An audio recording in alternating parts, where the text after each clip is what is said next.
turn up.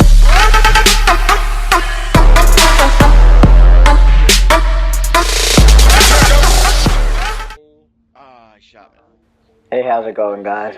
Ray and Tabor here to talk to you about the Division. I was one of the few many people to play the Division Alpha.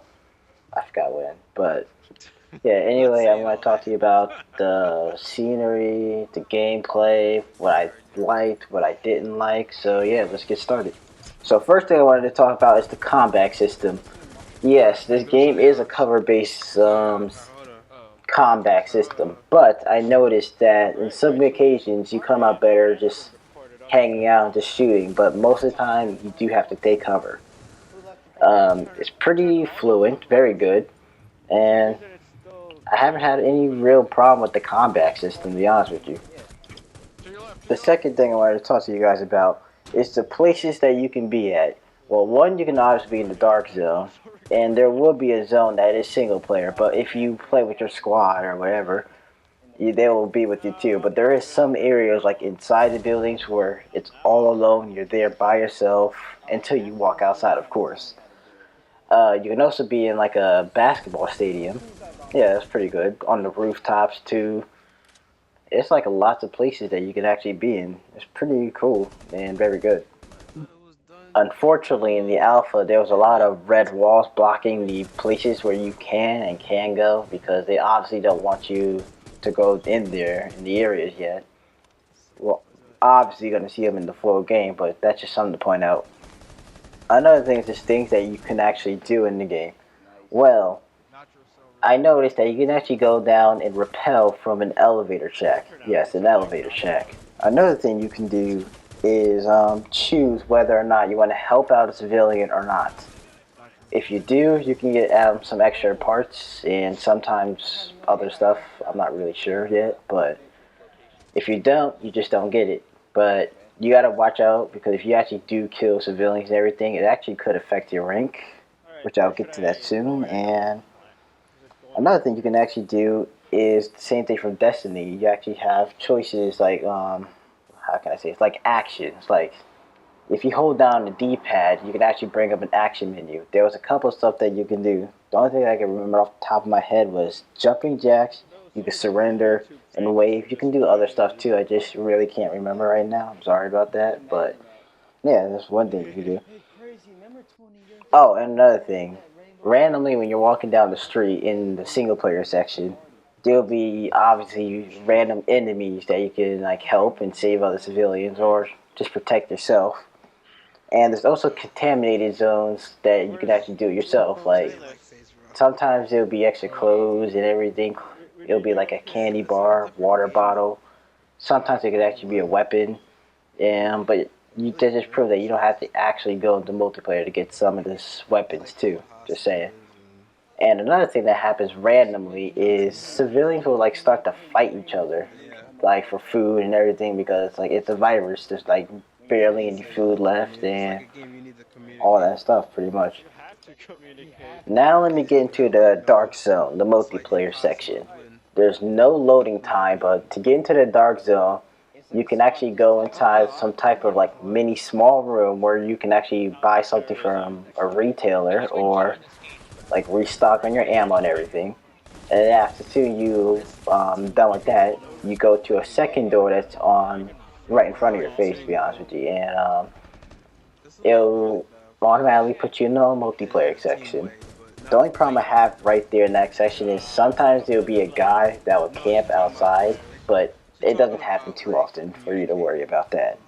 So another thing about the dark zone is the rogue players. You get rogue by just shooting people and killing them for no reason. If you're in a group and someone else in your group shot another person for no reason, you're all rogue too. The more people you shoot, the more time it adds to that rogue. Yeah, you get time. If you survive, you get XP.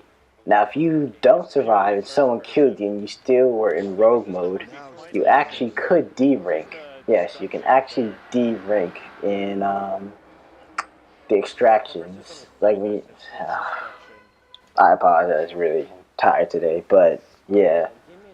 Basically, yeah, you actually really could D-rank if you just keep on shooting people and just dying right there.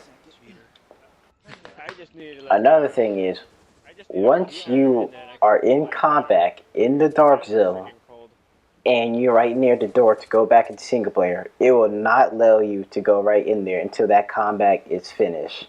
So you can't really, you gotta actually fight it off or just run away from the person and go to a different area. Yes, there's multiple areas to go in and out the extraction. Oh my god, the dark zone actually, my bad, the dark zone. Now, one thing I was actually really surprised about was how friendly it was. I don't know if it's because you can actually get D rank, but most people are really friendly in this game, but there's obviously is bad people. But once people go rogue and you're like shooting at them, most people would actually help out. Like, really, they'll actually help out. Now, another reason why I think people are friendly is when you extract. When you extract, yes, you do have a timer. I think it's a minute and 30 seconds, I want to say. Or a minute, I forgot. But, yeah, once you extract, other people would actually come over there. And you can actually, like, if I extracted, a random person could come and they can actually put their stuff on the hook too. So it's not only the person or the group that do it. Anybody can actually extract, even though someone else actually pulled it. But yeah, I'm surprised. There was a lot of people camping. Now let me get to the stuff that I actually didn't like in the alpha. One thing I didn't like was if you actually went to the same exact place, like in the mission, I don't want to spoil it out, but it was at the basketball stadium. Once you get to the roof, and I completed the game, or I mean, no, I completed the mission actually. Let's just say I went to go restock on ammo in my base. I come back and I just visit the same place. You can actually hear the audio of the same exact mission that you're playing, but you're not in the mission. I'm pretty sure that's because it's an alpha, it's still in development, but that's just one thing I just didn't like in the alpha. Another thing I didn't like in the alpha was the kilometers. Now, I understand that we're in the United States, lazy, made our own system, but if you're actually going to base a game in the United States, in New York City, don't you think to put the game in miles? Just saying. There wasn't even a section to change it. It was just straight up kilometers. So that's just one thing I just didn't really like. Another thing I actually didn't like at all is, let's say you're shooting at a player that went rogue, and his timer's about to run out. If you're still firing at him, and just before his timer ran out and you just killed him, it puts you in rogue mode too. I just really don't understand that, but it actually puts you in rogue, and then other players sometimes will actually think that you're the person that's been killing everybody, and they'll team up against you even though you were helping them out, but that's just one thing to point out. And another thing I actually didn't like in the alpha was it was a decent sized map, but sometimes I'll put a waypoint back to my base and they'll tell me to cut through an area that I can't go to because it's an alpha and they blocked it off for some reason. But yeah, like, I didn't get it because if you're gonna block off the area and the waypoint's gonna tell me to go to the area, I can't really work with that, so I just had to use the map. It got a little complicated, especially dealing with the bad players. But yeah, that was just another thing I didn't like. And another thing was, well, it's not really a problem. I mean, the graphics were actually pretty good. Yeah, it was pretty good for the alpha. I mean, they're obviously going to improve it, but yeah, for the alpha, it's actually pretty good graphics, to be honest with you.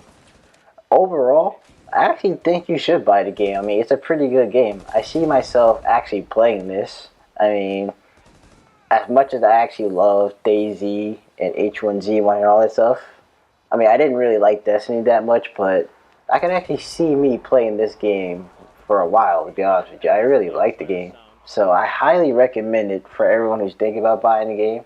It's actually a pretty good game, to be honest with you. This is Radio Table, and I'm signing out. Peace. Yeah.